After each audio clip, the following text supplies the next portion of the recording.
Halo, assalamualaikum. Hari ini kita sampai pada TM8 ya. Pada pertemuan ini kita membahas tentang pembelajaran konsumen. Nah, sebelum ke masuk ke teorinya pembelajaran konsumen, kita harus mengerti dulu apa pengertian dari pembelajaran konsumen. Jadi pengertian pembelajaran itu sendiri adalah menurut Hills, yakni perubahan perilaku karena adanya pengalaman.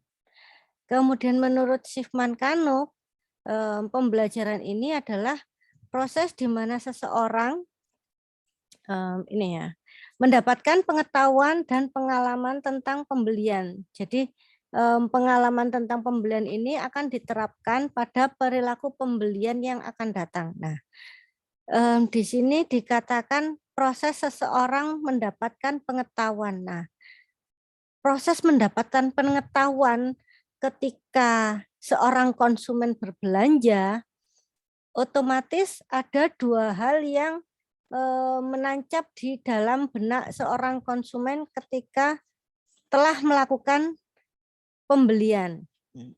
Mungkin dia merasakan puas, atau yang kedua dia merasakan tidak puas. Tidak puas di sini bisa berarti dia kecewa dengan produknya, atau mungkin dia kecewa dengan tokonya, mungkin pelayanannya yang lambat, tidak cepat menangani antrian di kasir. Nah, mungkin pengalaman seperti itu yang didapatkan seorang konsumen. Nah, hal ini akan diterapkan pada perilaku pembelian yang akan datang. Maksudnya apa?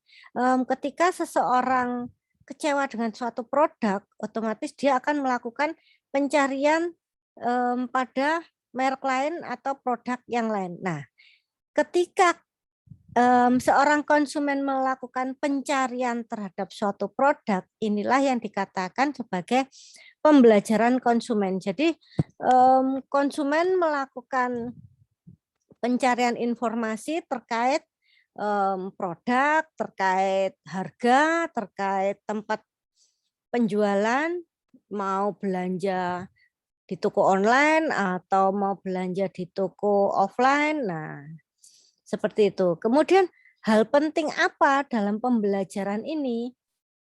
Sebenarnya teori pembelajaran ini ranahnya adalah pada teori psikologi. Jadi nanti kita akan diarahkan pada tokoh-tokoh yang menemukan teori pembelajaran ini. Jadi hal pentingnya apa? Jadi ketika seseorang dikatakan belajar, itu adalah ketika seseorang berproses dalam mencari informasi, itu entah dia membaca, entah dia melihat mungkin baliho, atau mungkin iklan di koran, atau mungkin mendengarkan orang membicarakan tentang suatu produk yang lagi viral. Nah, kemudian dia juga melakukan suatu proses berpikir. Jadi ketika membaca, melihat, mendengar, itu ketika kita tidak memikirkannya, maka kita belum dikatakan sebagai belajar. Jadi ketika kita kuliah ya, sama seperti kita kuliah, kita udah baca buku, kita udah lihat YouTube, kita udah mendengarkan dosen, tetapi kalau kita tidak melakukan proses internal berpikir, maka pembelajaran itu tidak akan nyampe kepada mahasiswa. Jadi ketika ilmu itu ditransfer dari seorang dosen, dari seorang guru, atau dari media apapun yang digunakan, baik dari Google atau YouTube. Nah, ketika si mahasiswa ini tidak melakukan proses berpikir, dia hanya sekedar melihat, tidak berusaha mengingat, maka proses belajar itu belum dikatakan sebagai proses belajar. Jadi harus ada proses berpikir. Nah, berpikirnya itu seperti apa? Ketika kita menemukan suatu topik materi pembelajaran konsumen, muncul dalam benak kita, apa sih pembelajaran konsumen? Nah, pengertiannya apa? Kemudian teorinya apa saja? Siapa yang mencetuskan teori tersebut? Dalam kategori apa? pembelajaran tersebut ada kategori apa saja, ada berapa macam. Nah, itu adalah proses berpikir. Jadi proses memunculkan pertanyaan-pertanyaan. Jadi ketika kita dikatakan belajar, kita itu berpikir untuk memunculkan pertanyaan. Jadi ketika muncul hal-hal yang menggelitik di benak kita, kita tergerak untuk mencari jawabannya. Nah, itu. Jadi kemudian proses dalam belajar ini yang kedua adalah pengalaman. Jadi ketika berhubungan dengan produk, kita misalkan tidak terbiasa membeli suatu barang ini ya. Ini pengalamannya Bu Ana. Jadi dulu ketika beli baju semuanya yang membelikan itu ibunya Bu Ana, maka tidak ada proses belajar membeli baju seperti apa. Jadi ketika orang lain yang melakukan, nah kita tidak berproses untuk melakukannya sendiri. Nah, ketika kita tergerak untuk melakukan pembelian baju itu, langkah pertama kesulitannya mungkin kita akan modelnya seperti apa yang mau dibeli. Nah, kayak gitu. Kemudian mungkin pas beli kita malas nyoba. Nah, ketika sampai di rumah, bajunya kekecilan atau bajunya kebesaran. Nah, seperti itu. Mungkin yang ketiga, selain harga, ini yang perlu diperhatikan adalah bahannya. Mungkin kita sudah beli modelnya cocok, ternyata ketika di rumah dipakai nggak nyaman karena bahannya panas. Nah, karena baju ini bahannya macam-macam ya. Kalau kaos katun itu pasti adem, dan ada yang namanya kayak tunik-tunik itu dari batik itu pasti adem. Kemudian ada yang sintetis kain polyester, nah itu agak panas. Nah, itu adalah proses ketika kita melakukan suatu pembelajaran dalam pembelian. Jadi ilmunya membeli ini ada. Jadi kita biar membelinya tidak salah produk, tidak salah toko, tidak salah model. Ini kita butuh pengalaman. Jadi ketika pengalaman ini mengajarkan sesuatu, oh ternyata salah beli, oh ternyata salah model atau salah ukuran. Nah, di sini adalah pengalaman dan pengalaman itu penting. Nah, kemudian hal penting yang ketiga tentang belajar ini apa? Nah, ketika kita menemukan sesuatu, apapun itu, entah itu sesuatu yang simple, entah itu sesuatu yang rumit, tentang belajar membeli sesuatu atau tentang mempelajari sesuatu yang lain, apapun itu, sesimpel apapun itu, serumit apapun itu, ataukah konsep konkret atau konsep abstrak. Nah, ini kita butuh mengalaminya sendiri untuk memaknainya. Jadi kita belajar, kalau di bangku kuliah itu kita mungkin dari baca buku, tapi kalau kita kuliah sambil kerja itu kita belajar melewat pengalaman. Nah, dari pengalaman itu kita bisa memaknai, oh ini hal simple, oh ini hal rumit. Ini hal rumit bisa dibuat simple, atau ini hal simple bisa dibuat rumit. Nah, seperti itu. Kemudian dari belajar ini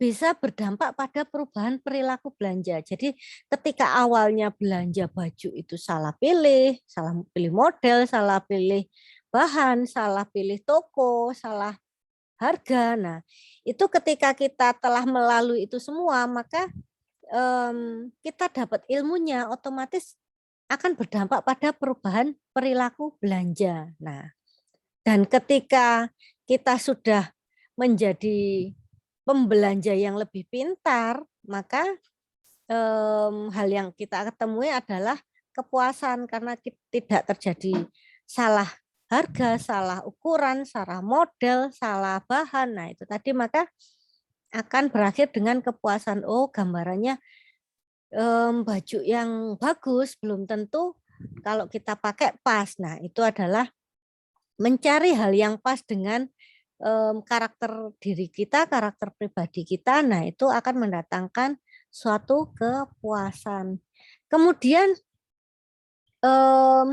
hal apa yang mendorong kita untuk melakukan suatu pembelajaran? Nah, itu harus ada syarat yang membangkitkan rasa ingin tahu kita. Nah, seseorang akan bergerak untuk pembelajaran ketika ada sesuatu yang memotivasi. Misalkan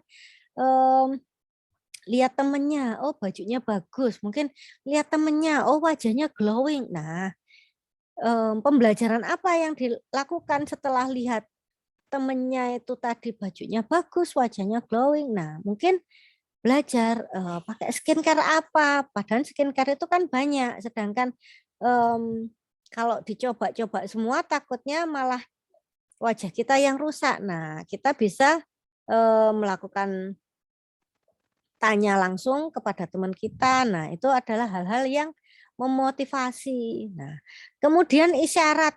Misalkan isyarat ini kita dihadapkan pada sesuatu hal. Misalkan kita dihadapkan pada sesuatu hal yang menuntut penampilan kita untuk lebih baik. Nah, ini kita harus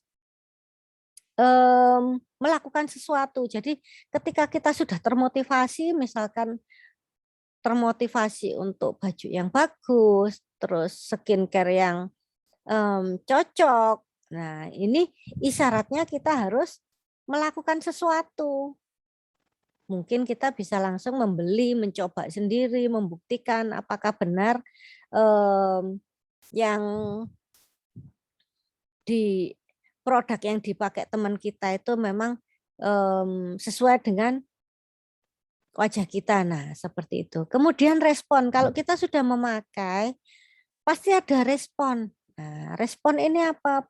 Bisa berupa, maaf, bisa respon puas, merasakan puas, ataukah sebaliknya respon merasakan ketidakpuasan. Nah, itu ketika kita merasakan suatu ketidakpuasan, maka proses pembelajaran itu harus tetap kita lakukan. Mungkin mencoba tanya ke temen yang lain yang wajahnya glowing juga, mungkin kayak gitu. Kalau si A pakai skincare 1, mungkin si B pakai skincare 2. Nah, itu kita bisa melakukan respon. Jadi ketika kita sudah mencoba, oh rasanya enak, dipakainya enak, maka respon kita mungkin merasakan puas. Nah, kalau tidak enak, kita harus tetap lanjut mencari produk yang sesuai untuk kita. Nah, kemudian ada pendorong. Pendorong di sini artinya kita tidak berhenti untuk terus belajar. Jadi ketika Bu Ana memberikan tugas kreatif book, nah ini Bu Ana mengharapkan kalian itu meresponnya secara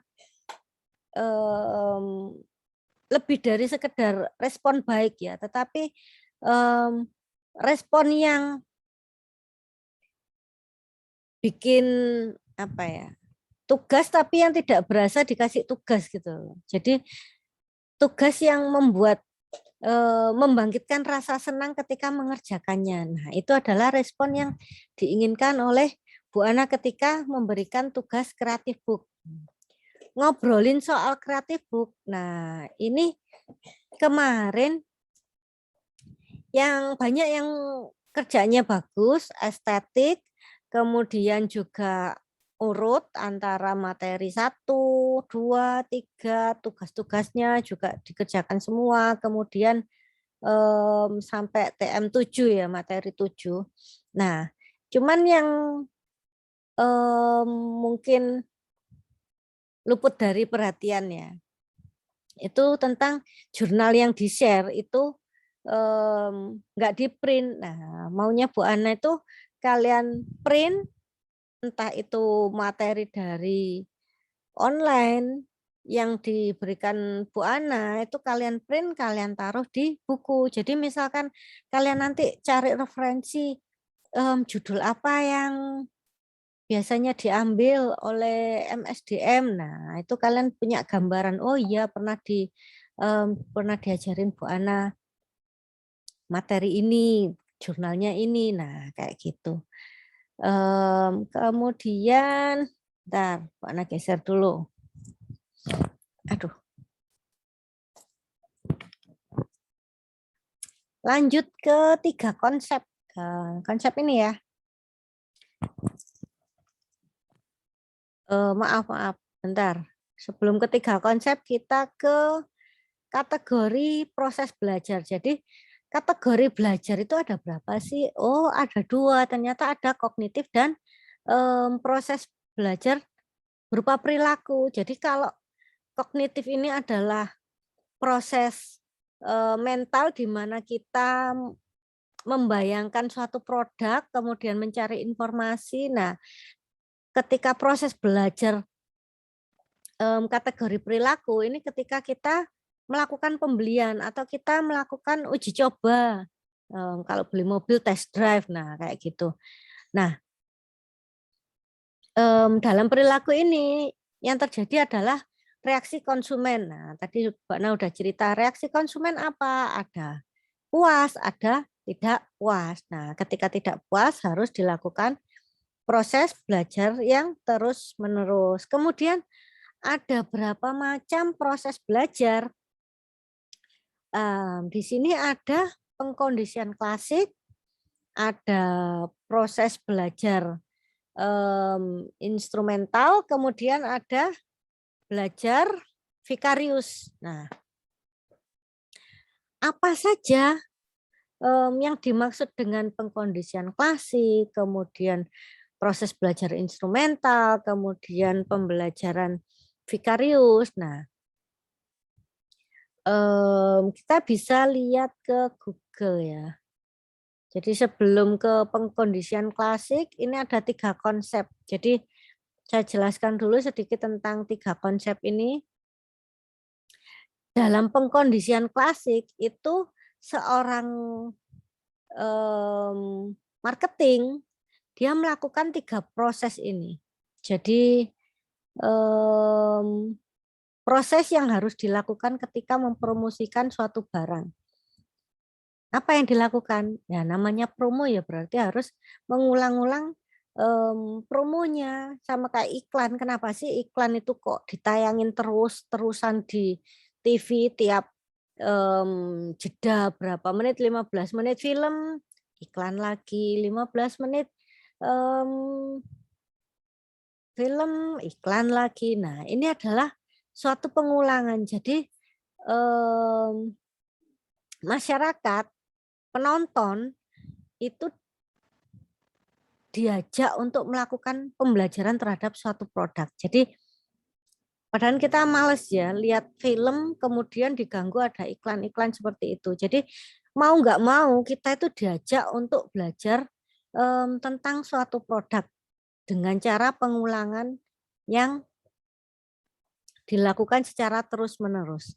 Kemudian ada generalisasi stimulus. Nah, kemarin kita sudah membahas stimulus. Stimulus ini kan adalah rangsangan atau dorongan. Dorongan dari sisi marketing, bisa dari produk atau kualitas produk atau harganya, kemudian mudah ditemukan di mana saja, banyak tersedia di toko-toko. Nah, itu adalah stimulus. Jadi generalisasi stimulus ini maksudnya adalah ketika kita mendapatkan stimulus, nah kita biasanya melakukan generalisasi atau umumnya. Jadi memandang, oh iya ini temennya itu. Misalkan ada iklan Pepsodent, kemudian ada iklan temannya Pepsodent itu apa ya? Ciptaden. Nah, itu. Jadi kita melakukan generalisasi stimulus. Oh iya, ini produknya pasta gigi. Nah, seperti itu. Kemudian yang ketiga adalah diskriminasi stimulus. Nah, berbeda dengan generalisasi. Kalau kita generalisasi ini lebih menerima ya, tetapi ketika diskriminasi stimulus. Nah, ini maksudnya adalah stimulus yang membuat kita ilfil duluan. Jadi mungkin kalau anak kecil ada yang pernah dicakar kucing waktu kecil. Nah, itu adalah stimulus dorongan. Jadi ada kucing yang jahat sama dia. Nah, langsung terbersit di benaknya, oh kucing itu jahat, jadi semua kucing jahat. Nah, kayak gitu. Jadi diskriminasi stimulus. Nah, konsep ini bisa dipatahkan dengan pendekatan ini. Jadi ketika anak kecil itu didekatkan dengan binatang berbulu, misalkan bukan kucing atau kelinci gitu ya. Jadi ketika ketakutan akan kucing itu tadi diganti oleh digantikan oleh sosok kelinci ini tadi. Jadi ketika kelinci ini dikenalkan, didekatkan pada seorang anak kecil, di mana anak kecil itu tadi sambil dikasih biskuit atau permen. Nah, karena dia suka dengan biskuit dan permen, maka dia yang tadinya diskriminasi pada binatang yang berbulu, maka lambat laun dia akan menerima stimulus berupa ini kelinci ini tadi. Jadi dia mulai nggak takut lagi. Jadi pendekatan ini adalah kategori dalam pengkondisian klasik. Jadi tokoh pengkondisian klasik ini siapa? Sudah di-share Bu Ana. Ada ini sebentar, Bu Ana share screen dulu. Share screen. Nah, ada bentar. Pengkondisian klasik. Ada Ivan Pavlov. Nah, ini tadi kan Bu Ana cerita tentang kelinci ya. Kalau si Ivan Pavlov ini adalah seorang fisiolog dari Rusia. Ini dia melakukan eksperimen terhadap air liur pada anjing. Jadi dia memberikan stimulus. Stimulusnya apa? Jadi ketika dia memberi makan, sebelum memberi makan seekor anjing, dia membunyikan bel. Jadi dia ingin melihat apakah si anjing ini tahu kalau ada bel berarti ada makanan, ada bel ada makanan gitu. Nah, dia ngeceknya stimulus ini berhasil atau enggak itu dari air liur pada anjing. Jadi dia menanamkan suatu selang yang mengukur tingkat ini. Jadi ketika air liur anjing ini mengalir deras atau tidak. Nah, itu dia menanam sebuah alat pada anjing tersebut yang berhubungan dengan air liurnya. Nah, itu tadi kan tentang pengkondisian klasik. Jadi ada rangsangan mutlak, ada tanggapan mutlak, kemudian ada rangsangan bersyarat, ada tanggapan bersyarat. Nah, itu tadi bisa diwakili dari cerita kelinci dan anjing itu tadi. Kemudian proses belajar instrumental. Kita ke Wikipedia yang ini. Ada ini Edward Lee Thorndike. Jadi pembelajaran instrumental ini ekstensif dilakukan oleh Edward L. Thorndike 1874 sampai 1949. Dia mengamati perilaku kucing. Jadi kucing lagi ya. Tadi mencoba melarikan diri dari kotak teka-teki buatan. Nah, nanti kalian baca sendiri, kalian maknai sendiri karena pembelajaran itu tidak akan bisa dilakukan kalau kalian tidak memaknai sendiri atau berpikir sendiri tentang apa yang kalian baca. Jadi kalian baca tentang siapa Edward L. Thorndike ini, kemudian B.F. Skinner itu siapa, teorinya apa. Nah, terus lanjut ke pembelajaran Vicarius. Pembelajaran Vicarius ada Albert Bandura. Jadi Vicarius ini adalah melakukan observasi. Jadi ini adalah seorang psikolog dan pembelajaran ini adalah ranahnya psikologi. Jadi seseorang bisa memaknai sesuatu itu tergantung dari tingkat keterampilan dia dalam mengasah kepekaan berpikir. Jadi mengasah ketajaman berpikir. Nah, ini tiap orang berbeda. Sama kayak mahasiswanya Bu Ana. Bu Ana memberi stimulus berupa kreatif notebook. Tetapi ada mahasiswa yang seperti bisa membaca pikirannya Bu Ana, dia melakukan semua hal yang dilakukan dengan baik, dengan estetik, dengan lengkap. Nah, tetapi ada juga mahasiswa yang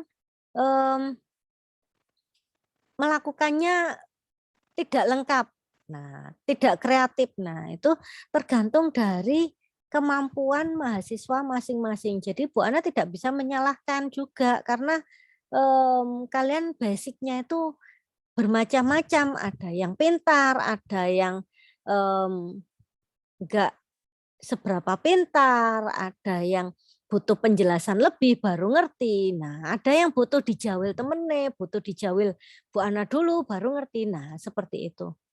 Nah, ini adalah teorinya belajar Vicarius. Jadi ada Albert Bandura. Nah, ini. Jadi ketika Anda melakukan pembelajaran itu harus ada ini atensi, perhatian. Jadi yang memperhatikan, yang mungkin merasa sefrekuensi dengan Bu Ana, tahu oh Bu Ana ini orangnya bukan ekstrovert tapi introvert. Jadi dia lebih asik dengan dirinya sendiri, lebih asik dengan buku-buku. Nah, mungkin kesamaan itu yang menyebabkan mahasiswa lebih atensi. Nah, bagaimana dengan mahasiswa yang lebih ekstrovert, yang tidak seberapa suka membuka buku? Ya, tingkat perhatiannya pasti berbeda. Nah, kemudian setelah ada perhatian, pasti ada sesuatu yang diingat. Nah, mungkin pas di kick out dari grup karena nggak mengerjakan tugas. Nah, baru dia memperhatikan. Oh, ingat, oh iya, aku butuh ngerjain ini biar nggak di kick out dari grup ya kan. Nah, setelah dia meluangkan perhatiannya, dia mengingat sesuatu, maka proses kreatif notebook ini adalah untuk mereproduce. Jadi kalau di proses biologis adalah menghasilkan individu baru. Nah, tetapi kalau pembelajaran di kelas kita adalah copy paste ya, mereproduksi, mengcopy paste. Jadi setelah kita memperhatikan, kita ingat, kita tahu caranya, maka kita melakukan DIY, membuat sendiri. Nah, reproduce. Kemudian kalau kita sudah melakukan sendiri, kita suka dengan hasil karya kita sendiri, maka itu akan lebih memberikan motivasi pada diri kita. Jadi orang suka belajar itu karena dia menggali apa sih yang menarik dari materi ini, apa sih yang menarik agar bisa dipelajari. Nah, itu. Jadi memotivasi diri dari dalam. Jadi kalau dosen kan mungkin hanya bisa menyuruh ya. Tapi kalau dia belum termotivasi, mungkin dia mengerjakannya ya asal selesai lah, asal dapat nilai, nah kayak gitu. Nah, Bu Ana nggak mau kalian itu belajar karena terpaksa. Jadi belajarlah karena kalian itu pengen, karena kalian itu menemukan merasa happy di situ, melakukan pembelajaran itu sama kayak ini loh, kalian jadi detektif. Kalau detektif itu kan mempelajari kasus ya. Nah, sama kalau misalkan kalian bergerak di ranah hukum, itu sama yang dilakukan ketika mempelajari kasus juga harus baca buku, kemudian mungkin rekonstruksi, melihat rekonstruksinya langsung, membayangkan, memikirkan. Nah, itu adalah proses pembelajaran. Jadi proses pembelajaran itu menyenangkan kalau kalian tahu seninya di mana menyenangkannya. Nah, itu harus kalian gali terus-menerus. Oke, sampai di sini kalian baca sendiri karena keterbatasan waktu juga, maka Bu Ana akhiri sampai di sini. Terima kasih untuk yang sudah mengerjakan buku kreatifnya dengan bagus, karena ini jadi motivasi Bu Ana untuk lebih menggali lagi apa sih kesenangannya anak zaman sekarang itu, karena keterbatasan gap umur. Nah, itu kalau Bu Ana nggak belajar dari kalian, nggak belajar dari status WA, mungkin Bu Ana nggak bisa memahami kalian. Nah, sebagai mahasiswa, begitu juga kalau ranahnya konsumen. Nah, bagaimana caranya seorang sales marketing itu memahami konsumennya? Ya, dia harus banyak-banyak ngobrol dengan konsumennya. Jadi banyak-banyak bertanya tentang konsumennya, apa yang tidak disukai dari produk yang dia tawarkan, apa yang membuat dia suka dengan produknya. Nah, hal-hal yang biasanya digali adalah hal-hal yang tidak disukai konsumen. Jadi kedepannya hal-hal yang tidak disukai ini bisa dikondisikan agar berkurang. Jadi produknya bisa diminati semua orang. Oke, sampai di sini. Terima kasih atas atensinya. Bu Ana akhiri. Wassalamualaikum warahmatullahi wabarakatuh.